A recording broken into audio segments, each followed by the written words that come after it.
I need your love. Oh, Don't yeah. be late. Girl, I can't wait now. I need your love. I need your love. I played a fool. Just be cool now. I need your love. What? Without getting high. Girl, I can fly now. I need your love.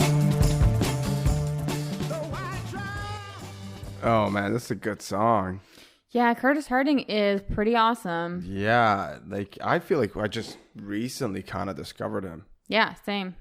A few months ago. A few months ago. Was it a few months ago? I want to say it was like maybe like almost. I don't know. Okay, the only time I remember listening to Curtis Harding was we were in a car to go, and we were going somewhere, and we were going up Canby Street, and the song was playing. I put the song on. It was on my iPhone, or not iPhone. Sorry, on my phone. Yeah. I don't have an iPhone. And I played it, and you're like, "Oh shit, I know this song." And then I was like, "How do you know this song?" Because I thought I just discovered it. Right, but I discovered him as Like well. apparently just a day or two yeah, ago. yeah. Like, That was definitely months ago. That was like yeah, that was a while fall. ago. Yeah, it was fall. That's what it Yeah. was. Yeah, it was fall. It like was still nice out. Still warm. Yeah, exactly. That's right. Still Yeah, I warm. remember it being nice out. Yeah. So that was cool. But Well, can I?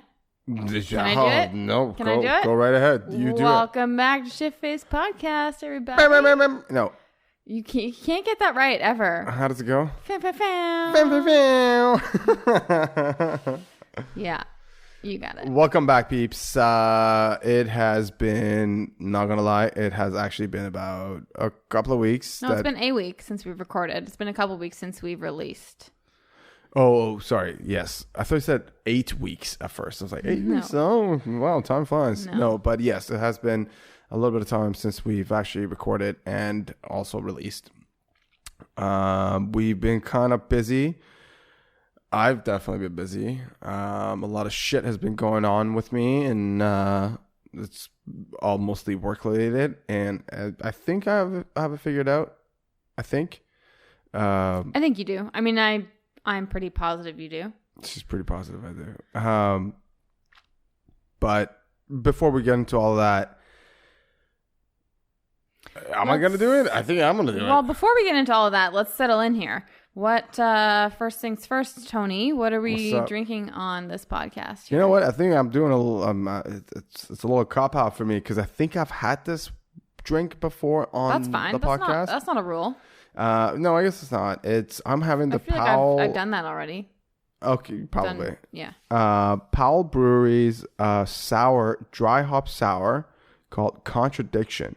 They only released this like I think just around summertime, like spring and summer. I remember it being really, really, really good last year, and I really liked it. But I don't know about this year. I'm going to have a sip. Whoa, It's been a year since you had that? No, I actually had it a couple weeks ago, Oh, but and it wasn't as good. And now it's okay-ish. But the one you had, wait, you said you had it last week? No, the one I had last year was really good. Sure. But you said you had one, Not last week, maybe a couple of weeks ago. right? But that would be the same as the one you're having It would right be now. the same But you batch, just said yes. it's better. This one's No, it's not better. I'm saying this and the one that I tried a couple of weeks ago are both not as good as what I had last year. Oh. So they kind of dropped the ball. There you go, Powell Brewery. It's still good though. It's still good. It's still really good. Yeah. Sam, what are you drinking there, girl? Having some Chardonnay. Some local Chardonnay from Joie Farm. What's it called? It's a 2013 family tradition or something. Yeah, I guess it's their premium bottling of Chardonnay. What do you think of it? It's good. It's not my preferred style, but it's good. It's like oaked and slightly oxidative and very full. Very full. It's good. For all you wine nerds out there, you know what she's talking about. Oh, I didn't get that nerdy. I tried to keep it pretty broad. Yeah, I guess you did. Anyway, maybe let's start with some fun stuff. Fun stuff. I like fun stuff. Yeah. Tell me about Keep it fun light stuff. a little bit at the beginning. Fuck here. yeah. Well, today was fun.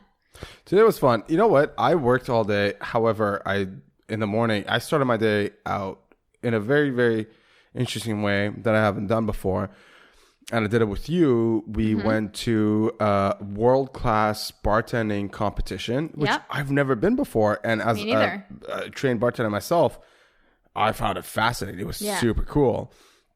Why don't you tell us, how did we get there? A colleague of mine was competing, and so a bunch of us went to support and check out the competition.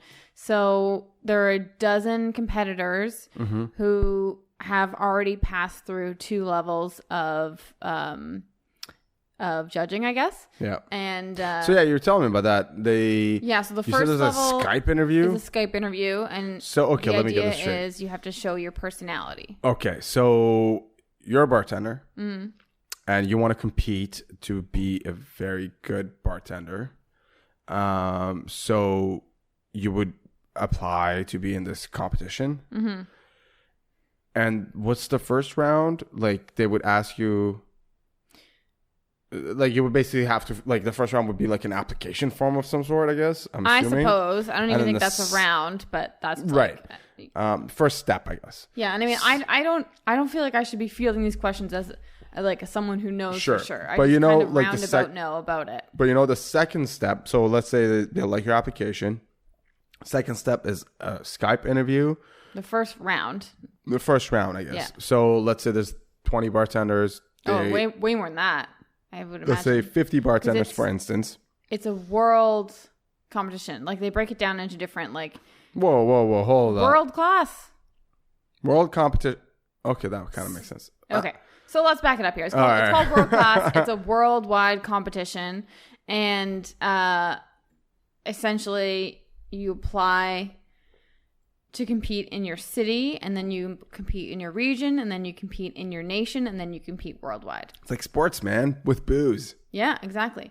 So the first round, and this is, I'm not 100% on this, but this is from what the information that I gathered. I won't quote you, man. I won't quote you. It goes down. So the first round is a Skype interview where you basically show your personality, because successful bartenders need to have strong personality and like be able to command the bar. And then you submit in written form your cocktails that you've chosen, I think.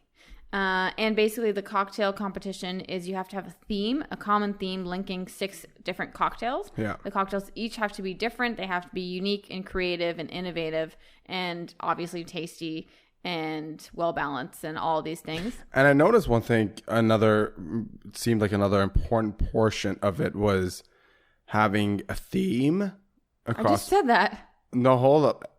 I literally just said that. I said there has to be a theme connecting all the 6 cocktails. Oh, okay. Never mind. Yeah. You just said that. Never mind. I don't listen to you. Well, I mean, I know that, but you don't have to tell everyone that. Listen, I just have to talk to you. The listeners to this podcast need to listen to you. I don't. Right. I just nod and acknowledge that, yes. And then repeat things that I've said. And repeat things what you said. It worked out really well. Exactly. You know what we should have done? We should have had that colleague of yours who competed today on the podcast tonight, because that would have been dope, because then... Yeah, I mean, I feel like she probably has better things to do after winning a competition. But I'm sorry, what? Anyway, the competition that we attended today was the third round, and it was a Western regional, so that's like BC, Alberta, I think, just BC, Alberta. Oh, and Saskatchewan. Oh, Saskatchewan was in there. You never want to forget about Saskatchewan. There was a guy from Saskatoon. Saskatoon. That's an actual city, people. And he moved forward. Anyway, so there were 12 competitors today, and the first portion of the competition was they had to, in front of 2 judges and also an audience, make 6 cocktails in... what was it, like 5 minutes, 6 minutes? 6. Yeah, 6 minutes. Basically a minute per cocktail, right? And explain every cocktail. They have to present a theme and then explain every cocktail in the theme. Name it, like explain why it's named that way. Explain the ingredients while they're making it. And then they make all the cocktails, pour all the cocktails out, garnish the cocktails in the time allotted. But while they're doing that, they're also telling a story. They're captivating their audience and they're being charming. Like, that's the idea. And... yeah, it was fascinating. And man, I got to tell you, it was fucking intense. It was intense. It was fascinating.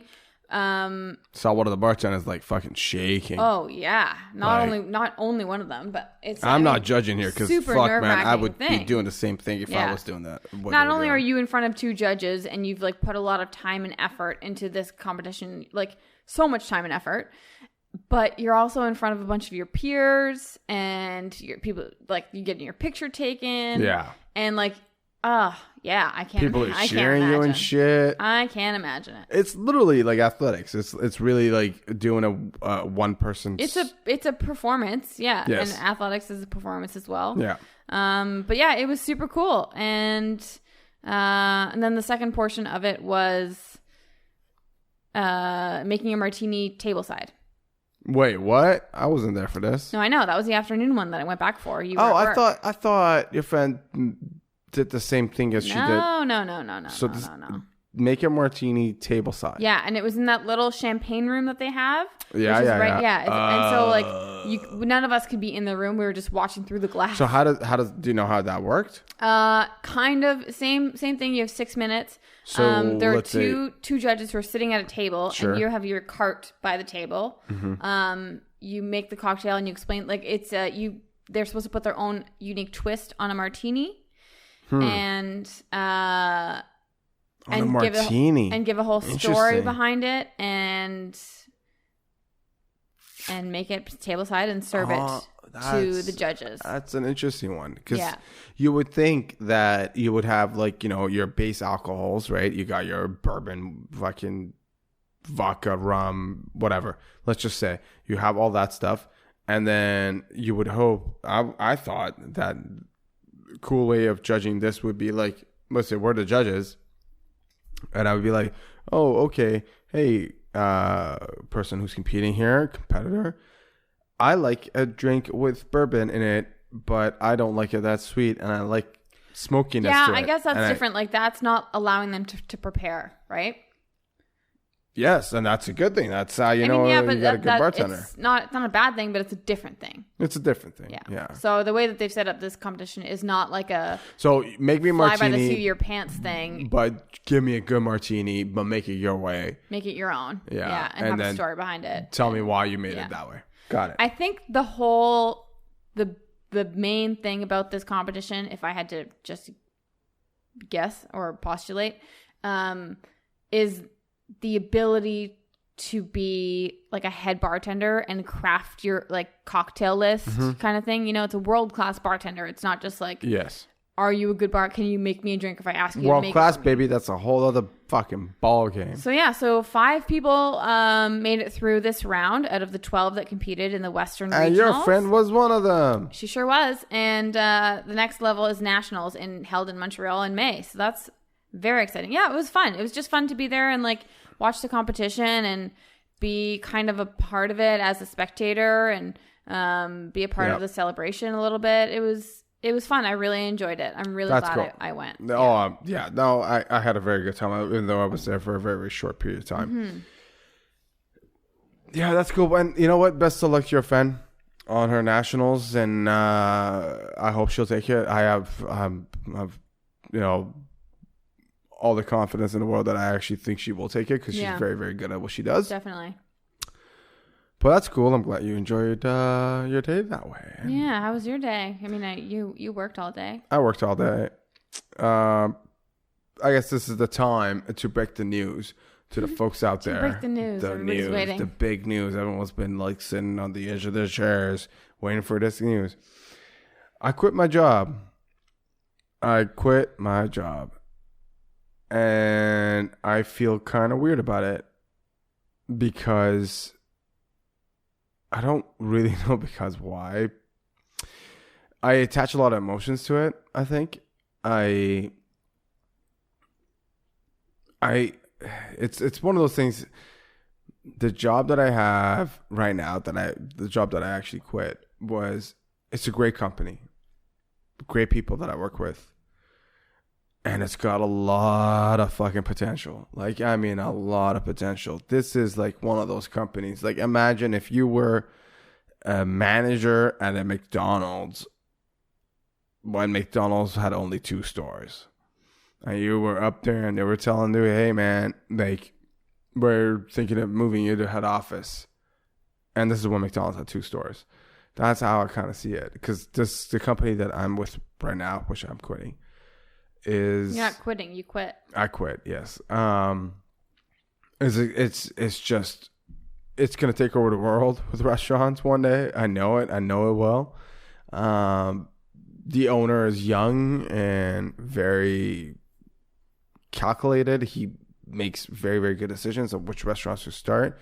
And I know it's you know, the problem with it is this is a stable job. It's a sure thing. I can stay at this job and it'll be a sure thing. I'll be successful. You know, like I just have that feeling I'll be successful. I know I told you this already and you said, well, you never know. Yes, you never know. But I just have that feeling that this is it, man. This is the company. If I want to stay at, I'm going to be successful. So why did you quit? So why did I quit? I quit because the job that I got was every day was the same. And I have other ambitions. One of them being I want to learn more about beverage. Hence why we are taking all these different fucking courses. I want to learn more about beverages. And you know what? Okay, so this is literally full fucking disclosure. This is what I told my general manager. I said, this is how I think I will find success. Is I will get to a point, I will just study on my own, and I will get to know people in this industry. And well, not on your own, like at home. You're like taking courses. No. I will take courses and all that stuff, not on my own. Yes. And just basically specialize the fuck out of this thing and just be so good. Have the skill of wine, beer, cocktails, liquor, you name it. And have all that information on me to get to a point, which this is a quote I heard from Tim Ferriss on Tim Ferriss's podcast. It's the name of a book actually that he really likes and he tells people you should read it. I think it's along these lines. Be so good that they can't ignore you. Mm-hmm. So I want to be able to actually go out, educate myself, learn a lot, blah, blah, blah, get to a point that I have all this knowledge, all this experience. Experience is a big part of it. It's not just education. I have all of that I can put a price tag on myself, that I can basically go anywhere in this town and be like, hey, listen, I want this job. And I'll just have it like that. No biggie. Or have people come looking for me. And I think that's me doing that would probably benefit me more than staying at this job. Mm-hmm. But at the same time, it is very, very fucking hard because I started at the job that I have right now, the one that I'm quitting, I just as a bartender. Started as a bartender quickly enough. And let's not fucking bullshit here. I've never worked at a bar like that before. I've bartended before, but never anything like that. So I started as a bartender, which I found tough at the beginning. I went through it. I went through the training and I tried to learn as much as I possibly could. And sort of, I got really good at it. And it got to a point that they needed a floor manager at the restaurant. So naturally, I like to move up. I like to explore new things. So I said, hey, I'm interested. And like, oh yeah, you'd be great as a floor manager. So they gave me a couple of floor managing shifts. And I started liking it. And I like the difference between bartending and floor managing. And then a position came up as full-time management. They offered that to me and I took it because I want to move up. I want to, it's all about experiencing new things. To me, it's funny because it seems like I'm trying to accept all these different jobs just so I can move up, but it's not really because of that. It's mostly because I just want to experience that new fucking job and just see what it's like. And I got to this point and then I realized that at this point, I am working as a manager about 50 hours a week. Mm-hmm. And money wise, I've been on the other side. I've been on the serving side. I've been on the bartending side, and I know money is not as good.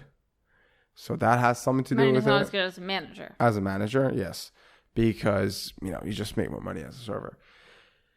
And I will actually accredit this to Tim Ferriss's book. I keep talking about Tim Ferriss. This is the second time I'm talking about Tim Ferriss, but 4-Hour Workweek. Mm-hmm. There's a part in his book that he talks about the most valuable currencies in the world is time and money. That's it. Those are the most valuable currencies in this world. That's how he sees it. Huh? Yeah, Preach. Right? And it makes sense. It really does make sense because... And it's funny because a lot of times you would think about it. You're like, well, how much are you worth per hour? Not a lot of people do this. I think they should. I think they should. A lot of people should just basically sit out and think about it. And think about how much are they worth per hour? How much do they make per hour really? Mm. So, and this goes, I was telling my buddy this the other day. I was like, think about that. How much are you worth per hour? Are you worth $30 an hour? Or are you worth $20 an hour? And that will help you a lot throughout life, because for instance, if you're going, let's say you want to buy a laptop that's it's off like $200 or $100, for instance, but you have to wait in line for 5 hours, and you see yourself as your personal hour is worth like, let's say 30, right? Then it's not really worth it, because you're wasting an extra 2 hours of your life to get $100 off, unless you're spending that time waiting in line on your phone doing other things that you would need to be doing anyway, like sending emails or you'd be on Instagram though, or like fucking Facebook and that shit. But I didn't say that. I said you could do other doing that. Sure. You could do other things, of course, that are beneficial to you. But I think really everyone should basically find out how much they're worth per hour, because a lot of things. It's business school. This is one of the first things they teach you: opportunity cost. What am I paying for here, right? It's like, what am I giving up to pay for this sort of thing? Right. It's the oldest example would be being in a bank line. What am I giving up to be in this fucking line to get to the teller? Or I could just use the ATM machine and pay an extra couple bucks and use the ATM. But some people choose to be in the lineup to get to the teller. Anyway, we're kind of getting off track here. Yes, we are. Yeah. So deep down to me, it's one of those things, like, it just came down to it, as in like, okay, time and money. Sure, I can choose this job right now that I'm in, and it's a stable one, but it's not giving me the most money for my time. Or I can go somewhere else that's going to give me a lot of money for my time, and I would save a lot of time. I did the math in my head, and if I go somewhere and I'm working 3 days a week, making double what I'm making right now, and hence we're talking about me being a server, I'd be making kind of the same money that I'm making right now, but working half as much, half the time. Yeah. So I can spend the rest of that time doing other things, doing stuff that I care about. Right. Seems like a no-brainer. Yeah, so it's tough, it's tough. And yeah, I've got emotions attached to it because I do that with things. Well, I mean, we all do that with our jobs, because guess what? We're spending the majority of our days with these people that we work with. Exactly. Which is a weird thing. And even weirder when you work in an office, because you work with the same people every day. But for us, like, we at least get a change up of like people who we work with, because it's all shift work. Yes. And, people have different days off. It's not everyone's working Monday to Friday. So we work, which another thing that I enjoy about our industry is you're not working with the same, let's say 10 people every single day for great. 8 hours a day. Yeah. You get a mix of people, which is helpful when you don't necessarily like every single person you work with. Yeah.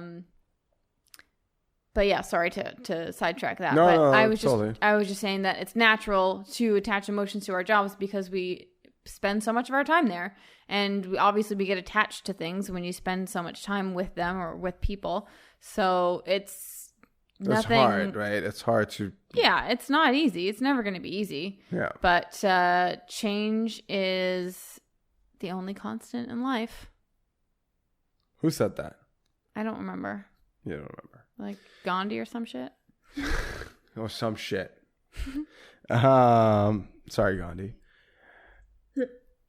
I'm pretty sure it's not Gandhi. I was just joking. Yeah. Yes, I attach a lot of emotions to it, and I shouldn't do that. And it's sort of like, to me, it's almost like, I started at this kind of ish low level, and I got to this point, and now I'm giving all that up to go kind of back to something else, like serving, for instance. And this is the fucked up part. This is the really, really fucked up part, is that in the back of my head, here and there, I think about, I'm a manager at this place right now, and I'm giving up that status to go down to a server part-time somewhere, even though I will make more money and I will spend less time working. In the back of my head, I'm like, oh, I'm giving up that status for this. I'm going from, like, almost as in, like, I'm going from a somebody to a nobody. And that's the sad part, because I know what I'm thinking about, and that's bad. Like, yeah, it's not who I am. It's useless. It is, and it's one of those things that I actually like despise. Yeah, like I hate it. I status doesn't make a person. It's ingrained. It's hard. It's ingrained. It's one thing. It's one thing to be against it theologically, but then also to really prescribe to it and really, truly, 100% not give a fuck about it. Yeah, it's hard, like, because it's ingrained in our society. So I feel like if I could be like 100% not give a fuck about it, I'll be one of those hippies don't wear shoes. You know what I mean? No, not necessarily. I feel like I know people like that who. Because I don't want to feel like that. I don't want to think about that at all, because I think it's absolutely bullshit. Status has nothing to do with who you are. The minimalists, that's the folks for you out there who don't know who the minimalists is. Their name is Josh and Ryan. Google them, they'll pop up. They were some of the first inspirations I ever had about minimalism and just changing my life and changing my... Yeah, they have a blog and they've written 3 books. Yes, and they're fantastic people. They tour around and talk to people, and they have some really great ideals. I found out about them I was sitting at a library at University of Ottawa about, I don't know, maybe 8 years ago, 9 maybe. And no. Yeah. No, because we were together. Okay. No. Yeah. Abso-fucking-lutely. No, okay. So it was like 6 years ago. No, like 5.5 at the... No. Yes. No, yes. You were wrong. No, I'm completely right. Okay, fine. Whatever. Fuck it. I found out about these. It was a random thing I found out about these guys. They're minimalists. If you don't know what minimalism is, please check it out and please apply it to your life, because it will change your life and it's better for everyone and humanity and yourself. Anyway, so it was... Where was it going with this? You were saying that one of these principles about not caring about status you learned from the minimalists back in the day. So one of the things that I learned from these guys is that they mentioned, I think it was in one of their books, saying that one of the questions that they hate the most is when you're at a party, whatever. What do you do? And someone asks you, what do you do? Mm-hmm. So... What do you do? Like, what do you mean, what do I do? Like, obviously, you're asking, what do you do for a living, right? What do you do to make money? And they say that they hate that question because it doesn't tell that person what they actually... He's like, I want to tell them, I'm passionate about photography. I'm passionate about this. I'm passionate about that. Oh, yes, at the same time, I work retail at the Gap or something like that. Yeah. But that person who asked that question wants to hear... Oh, what's your status? Right? Which has nothing to do with who or what that person is and what they're interested in. Yeah. It has nothing to do with that. It's all based on what is your status. I want to know what your status is so I can compare it to mine and then kind of maybe figure out who's better than the other. Right. Which is such a fucking sad thing to think about. It's terrible. God damn it, man. And... I definitely agree that is the root of that question, and the fact that when we meet each other in our Western society here, we often ask that question. I think that's definitely the root of why, because it's like, what's your status? What's your social ranking? Should I be engaging with you, kind of thing? Yes. That's where it comes from, which is like very like, been going on for a couple centuries now. I don't want to say thousands of years. I mean, are you the elder of this tribe? Maybe, yes. Yeah, sure. Well, I will bow to you then. Yeah, but I mean specifically, what do you do? Right. Specifically that. Anyway, what I'm trying to get at is that's actually a question that I ask. I don't ask because I feel like most people I meet are in the industry, and so I just like know what they do unless I'm like, oh, sure. where do you work? Just because I'm interested. But something I do a lot of times when I'm trying to get to know people, especially people I work with, is I ask about their family, their significant others, and their siblings. And then if we're getting into a conversation about it, like this just happened yesterday, I think, and I was asking like, oh, like, do you have siblings? What do they do? And for me, the root of that question is I'm just trying to paint a picture of what these people are like. And I do feel that more and more these days, people are doing things that are based on their interests. And so I find absolutely. Right? So I find that it can give a more telling story if, like, for instance, I'm like, oh, you have a sister. What does she do? Oh, she's an artist and she lives in Hong Kong. Whoa, that's fucking cool. Like, that's what I want to know. I don't want to know how much money she makes or what kind of place she lives in. Like, I just want to know what kind of person she is. But again, at the same time, and I feel like at the same time, it's okay. I 110 fucking % agree with you on that. That's who I am. That's who I want to be. Right. But why does it bother me to think about I'm going from a management position to a serving position or a bartending position? I mean, I don't know where I'm going, but maybe one thing would be because recently we've been immersed more in the wine industry, not necessarily just the restaurant industry, but the wine industry in Vancouver. And all the people that we've been like meeting and mingling with are all typically in management. And maybe that has something to do with it. I mean, I've got a business card now. I'm giving that up for something. It's such a fucking weird thing. And this is what's been bugging the fuck out of me. I'm giving that up to save time and money, and to save time and make more money. Which are? What do you mean? The two biggest currencies. Biggest two currencies.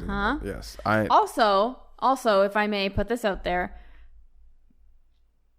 I feel as though collectively you and I could name maybe up to a dozen professional, mature servers who are very respected within the same circles as managers and somms and whatever. And nobody looks at them as like, oh my God, they're just a server. Like, oh my God, what the fuck? And they could go anywhere the fuck they want. They go anywhere they want. They are so happy with what they're doing. Sure. And yeah, and they do because of like, they're typically of our age or maybe a little bit older since they're really professional at what they do. And yeah, I definitely don't see. They actually see themselves as having it way better off than all the managers and some. Yes, I think because I mean they're not wrong about that necessarily, of course. But I feel like they're the enlightened of this industry, the ones who know. So there you go. Maybe you should be looking towards these people instead of looking towards. I don't know. Maybe you're looking towards the servers that you work with who are, early 20s. They aren't really professional about it. They're not really seen as like serious people in the industry. But that's not you. That's not what you're going to be. No. You're not just taking any serving job because it makes this much money. You pursued a singular restaurant that you were interested in because of their cuisine, because of their wine program, because of their team, because of their environment and their philosophy and all that. Like, you're not just taking a serving job like at a fucking diner and being like, oh, I'll just sling bacon and eggs and like make some good money. You're going somewhere to still enrich your career and develop yourself. It's not just like you're moving to another restaurant that's very similar to the one you're working at. You're not going to really learn much more. Yeah, hopefully, because I don't know where I'm going yet. So I'm hoping that I would be going somewhere like that. Hopefully, that's the plan. Right. But I have a feeling that, yes, obviously that's probably what's going to happen just because from all the people that we know in this industry. I was just basing that on what our conversations were about, like, you're not going to just apply to all the jobs that are available. You're going to apply pick and choose the ones that I want. The one, really. The one. Just the one. Because that's how easy it is for you because you have such a great resume. It's true. Let me tell you this. Yeah. That's great. I wanted to talk to you about this part. I thought about that today, and I have a feeling you also went through this as well. And I'm not trying to like fucking say I'm the shit or you're the shit or anything like that. But isn't it weird that it's so easy for us to find jobs because we're so like we're great workers, we're great employees. We basically excel in everything they task us with. We're so good at it, and it's so easy for us to find jobs. But the flip side to that is that it's so hard for us to leave a place for those people that we're working with. I just feel like, because I had this problem. I don't know if that's a flip side. I think that's a phenomenon that most people experience, and maybe not most people, I feel like most people so who much are fucking stress here. I guess. Sorry, no, go on. Sorry. No. Oh my God, just fucking talk. I was gonna say that it's a phenomenon that most people go through, and then I wanted to correct that and say I think it's a phenomenon that most people who are good at their jobs go through because, as your boss mentioned to you when you quit, like a lot of times when people quit, she's like, oh, well, you already sucked, so I don't want you to suck extra hard now that you've quit because you don't care, so just leave. I don't need your 2 weeks.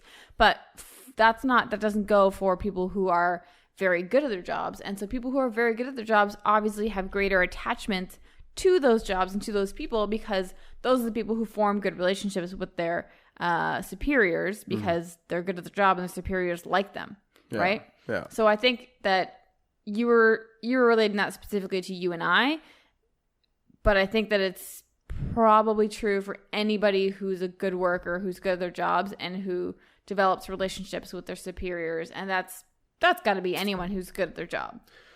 Yes, I agree. And who works for someone who is also good at their job. You know what I mean? I agree. I agree. And I only laugh because I feel like those people you're talking about are also, I'm assuming that they're also tough as fucking nails who, if they are offered something that they don't like, they'll just say no to. Yeah, I mean, not all of them. I think that's a more unique quality, to be really good at your job and be really confident and be able to articulate consistently what you want and what you're worth. I think that's something that not a lot of people have and that we should all aspire to, especially people who, once you get to a certain place, like you've proved your worth in your market. Yes, you should definitely aspire to be like that, but it's not easy, and I don't think that many people are like that. I definitely don't. I've met a lot of people that are like that. You have? More than you can count on one hand? No. Exactly. Yeah. I mean, as I see it, and as my experience has led me to believe thus far, is that most people suck. Most people are not good at their jobs. Most people are not competent. That's true. Which is unfortunate. Most people are just basically, they think that they can just show up and make money. That's it. That's really exactly what it is. It's like, if I show up and I'm a body on that floor or a body on that assembly line, I'll make money. Yeah. And that's all I need to do. People who are good at their jobs are not typically looking for a job because they have a job that they're good at and they're probably being treated well and getting what they want. Yeah, that's a big probably. Yes, it is. And that also depends on what role you have and what restaurant you're working and a bunch of different factors. Of course. So it's very hard to find good people, which is why I think you were saying that like it's so easy for you to get a job because that it's so hard to find good people. And so that combination really works for you as a job seeker. Right. And as an employee, as an employer, or a manager who's trying to recruit people, it sucks. But I don't know where I was going with this. No, I get it. I get where you're going with it. You're kind of just trying to explain. I was saying A, people suck at their jobs. B, people who are good at their jobs typically aren't looking for other jobs. They're not in the market. They're settled. And where I think I had a third point, did I? It would be pretty lame if I just had A and B. Gotta round it out with a C. Where's the goddamn C? C is all of the above, man. I don't fucking remember. But anyway. Whatever. No fucking big deal. Yeah. Anyway, it's all going to be fine. I think you're doing the right thing. You think so? You think I'm doing the right thing? I absolutely think you're doing the right thing. And I think that you know, like I said, change is the only constant in life, and movement is life. And you know what the very worst thing that's going to happen is you're going to get a new job at a new type of restaurant, and you're going to learn new things. Oh no. Sure. Movement is life. That is the motto that we both actually have kind of agreed on living our lives with. That's Absolutely. Probably going to be one of the, if I ever get a tattoo, I don't have a tattoo. I'm one of those weird ones who don't have one. But I feel like you're a unicorn. I'm a unicorn. If I do get one, it'll probably be something like from Movement is Life. Yeah, but I also kind of really fucking hate tattoos that are words. But what if it's Movimiento es Vida? Oh, that's even worse. Because then you're like... Fine, I'll get it in Chinese, man. Exactly. Like, it's basically the same. However, how hilarious is it? Fine, there was like a few years ago when there were so many posts online about everyone who had Chinese tattoos that were I remember that. Translated incorrectly. That or also spelled incorrectly or whatever. What if Chinese people get tattoos of what we get tattoos of, Chinese letters, and like it was like a Chinese girl. It says water. Yeah. Like literally spilled out water on her arm. Or, fucking hilarious. You know, I think I know I'm making the right decision, and not because I'm making the right decision that I'm leaving this place. I'm making the right decision because I'm not saying no to where I am right now. I'm saying yes to something else. And I think it's... Well, you're doing both. Yes. But you're focusing on the yes, which I'm is focused good. on the yes. Definitely. I'm mostly focused on the yes. I'm saying yes to something else. And that yes might be not the right choice for me. Yes might be. I think it is. No, I'm just saying that yes might be shit. Yeah, I mean, you never know. But from that shit, I could be like, okay, well, this was shit. Now I got to go find something else. And all of a sudden, I find something else that is like completely like, you know, on another angle that I'd never expected. And now I'm doing that. And I would have never gone to that. Totally. Had it not been for me to say yes to this job, right? Yeah. Or life is about experiences, right? Yes. And like, you don't want to live a life where you have the same job your entire life and then you save up for your retirement and then you sit at home twiddling your thumbs in your retirement. That's not what you want to do. No. We've already discussed this. We've already discussed it. And so this is part of it. You move on. You get a job that hopefully you enjoy. Mm-hmm. You collect all the experience and the knowledge you can there. And then when you feel that it's not serving you anymore, mm-hmm. you move on and you go to a new place where you're going to collect new experiences, new connections, new knowledge. And that is how you grow. That's how you go. You're right. You know, it's funny. I saw this thing online the other day. This guy, he sat with he was on a plane. He was going from, I don't know, somewhere in the States to somewhere else. And he got lucky enough to meet the pilot because the pilot was friendly or whatever. So they have a chat and the pilot tells him, it's like, hey, I'm going to ask you a question. It's like, when do you think is the most dangerous time for an airplane? And the guy's Sorry. I'm so sorry. Please be sorry. Why are you sorry? What? Someone's asking a pilot this? Yes. Okay, thank you. They're on a plane. They're on a plane. Pilot's there. And pilot actually asks the guy, sorry. They're like, hey, when do you think is the most dangerous time for an airplane? Right. So you guys thinking about it, blah, blah, blah. He's like, during takeoff, right? Because that's like a thing. People know that. Either takeoff or landing is probably one of the most dangerous times for an airplane. Or let me put this correctly. He basically asked most dangerous time. Also, what is the worst possible place for an airplane to be at a certain time? Anyway, the answer to the question was on ground. That is the worst possible place. That is the most dangerous place a plane can be at, because airplanes were built to fly. They were not built to sit on the fucking ground. Right. And while they're on the ground, they rot and they rust. Right. And that's where it fucks it up. So this whole thing is sort of like an example, as in like, you got to be constantly moving, right? Moving forward, moving whatever, right? But if you're staying stagnant, you're not doing anything, that is the worst possible fucking place you can be. And I'm a big believer of change being good, and I know change is good. It just sucks because it doesn't suck, but it's hard to think about.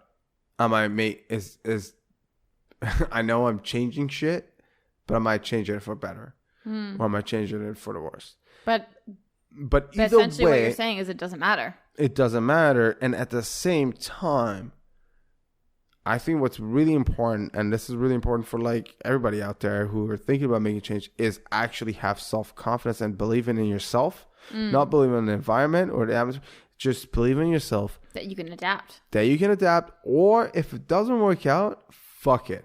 You can move on again. I'll go somewhere else. Yeah. That's, I think, is what the key here is. What's that movie where the male pilots are sucking each other off, and that's like... What? And that's how turbulence happens? I'm sorry, what? You've been watching porn? No. Whoa. We watched it together. Whoa, hey, I didn't watch nothing like that. Pilots sucking each other off? They don't show them sucking each other off, but like they like kind of show it. You know what I mean? What the fuck are you talking about? Oh man, I thought you were gonna know what I was talking about. No, it's just because when you were telling that story, I thought about that, and then you were thinking about like pilots sucking each other off. Not like that, but I just remembered that scene in that movie. It's a funny scene. And I was I was like, oh, fuck, what movie is that? And I can't remember. What the fuck are you talking about? You really don't know? I have no idea what you're talking about. Man, that sucks. Oh, yeah, that's embarrassing. It doesn't suck. No, it's not. It's well, there you have it, ladies and gentlemen. Sam watches weird porn. No, it's like a really like, goofy comedy movie where they're on a plane and there's turbulence, and then the one guy like leans to the other guy in the passenger area, and he's like, like I always thought like when turbulence happened it's because the up there sucking each other off, as a joke, and then they pan to the... Do you know what I'm talking about? No, I don't know what you're talking about. Never mind. Oh my god. Never mind. Well, you just shared your porn history. Man. I don't even have to go check your browser history. I just heard it. It's really not porn. It was like a real movie. Like there was porn. No nudity. You're talking about dudes sucking each other off on an airplane. Man, so that's gonna come to me.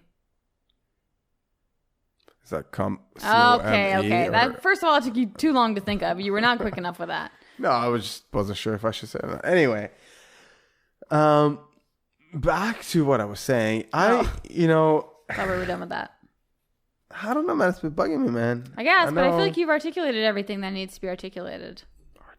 You've said that word like 8,000 times today. I just said it twice. And you think you're cool? You think you know your shit? I think it's only 2 times I said it.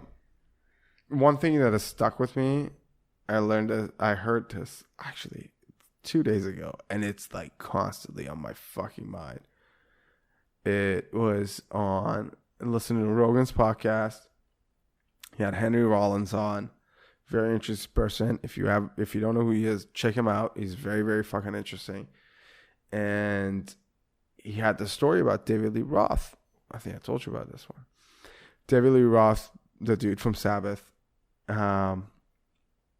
He has his buddies from high school. He comes from a very small town. He goes back to his hometown once in a while, and he still has these buddies. So once in a while, he hangs out with them, and they're all like, "Oh man, David Lee Roth, you're a rock star. What does it feel like to be a rock star? Like, oh man, like you made it. How did you get there? Like, how did you do this?" And he, apparently, this is what they told him. He said, "Man, like, when we all graduated high school, we started off the same fucking starting block. You chose a bank job. You chose a stable thing. You chose the thing that sounded right to you and everyone else. And he says, and this is what stuck with me. He says, I chose to sail the seas of consequence. And I think that's something that I've been thinking about in the past couple of days. Mm-hmm. And I'm like, you know what? Yes, I do have a sure thing right now at where I am. But you know what? Fuck it, man. Life's too short. That's right. Life is too short. What's the worst that can happen? I'm going to fucking die homeless somewhere? No. Like, that's where the key is. The key is that a lot of people think of that. A lot of people are afraid that, you know what? If I don't have that stable job, once it comes retirement time, I'm going to be fucked. I'm going to be homeless if I don't have that job. But they don't think about that other thing as in, you have no confidence in yourself. Mm-hmm. I'll make it, man. Fuck it. If I have to like build a little fucking home in a park somewhere, I'll make it. Also, why not spend your life trying to work towards something that you can work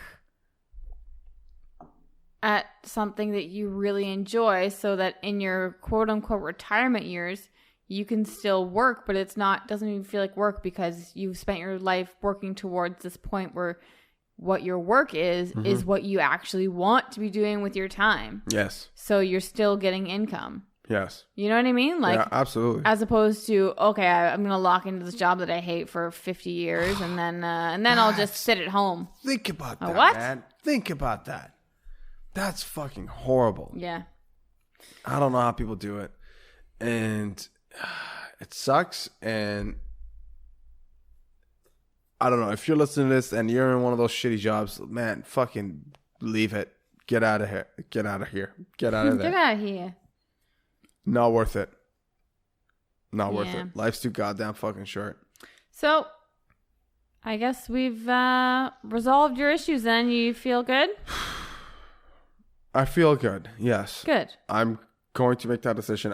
I'm done. I'm going to quit this job. You've already made that decision. I already made that decision. You just have to reconcile with that decision. Have to reconcile. Well, I have to give them an actual written fucking notice. Right. Which is going to probably happen tomorrow. Okay. It's going to happen tomorrow. It will happen tomorrow. And I'm going to do it. And you know what? I might be making a mistake. I might not be making a mistake. I don't know. You're but not. Guess what? I chose to sail the seas of consequence. That's right. That's what I'm doing. I'm proud of you. Thank you.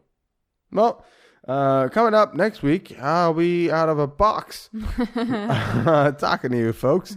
It'll be out of one of those old school fucking cassette player recorders. It won't be anything on as high tech as what we got going on right now, which is literally just a microphone on my phone. I'm just saying, they're not going to give me my fucking phone plan anymore because I'm going to stop paying their bills because I'm not going to have a job. Just kidding. Sam, you got anything to say to the good old folks out there? Just keep on rocking in the free world. Keep on rocking in the free world. You think you're cool? I have Neil Young stuck in my head. Why do you have Neil Young stuck in your head? He plays at work. Actually? What kind of... Oh, that's a good question. What kind of music do you guys play at your work? Classic rock. Really? That's cool. Yeah, haven't I told you that? No, we play like fucking... Like mellow house music at mine. Yeah. But it's fun because it's like, you know, at the end of the night when it's like busy and shit, it's it kind of gets you going. Right. You just gotta down an espresso and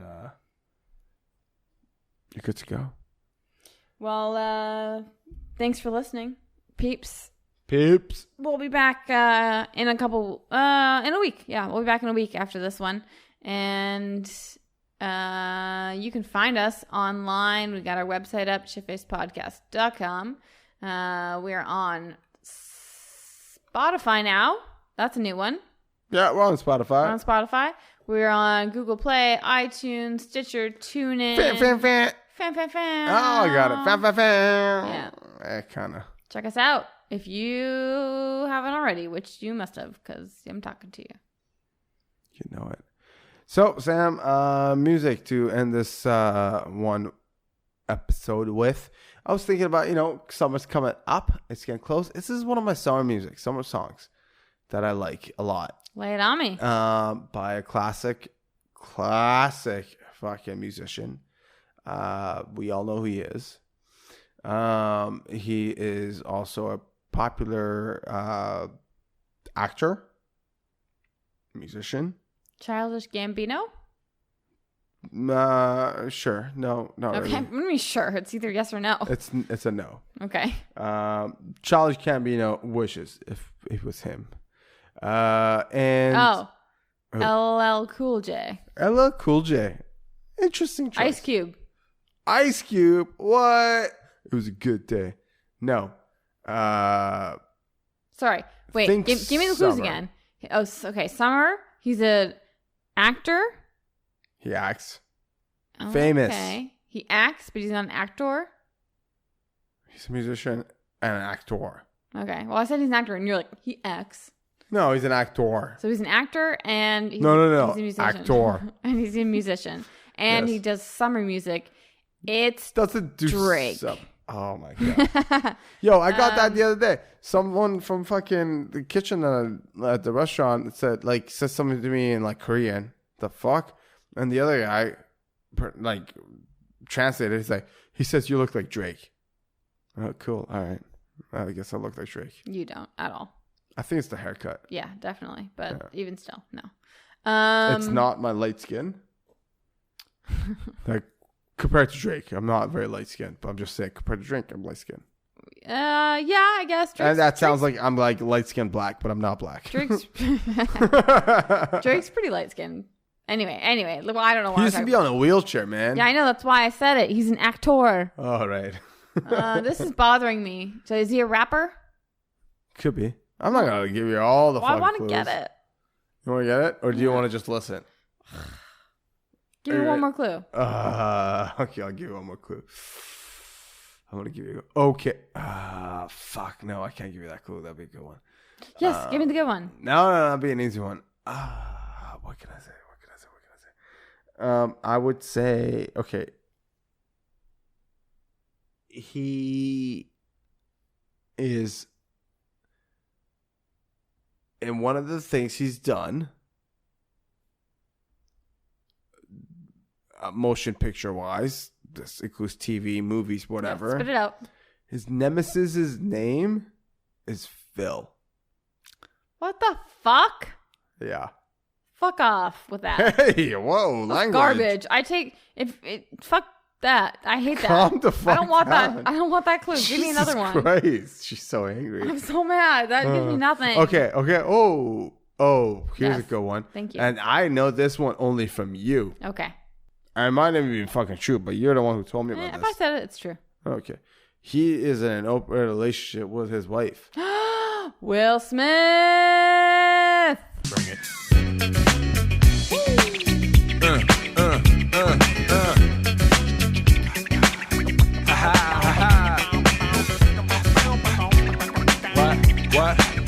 What?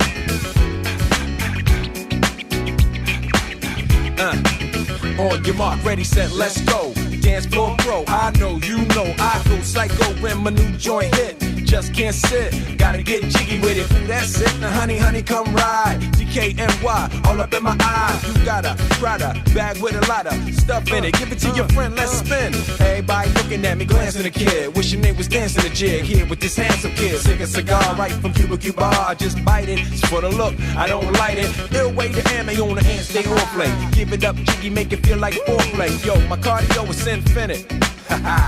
Big Willie style's all in it. Getting jiggy with it.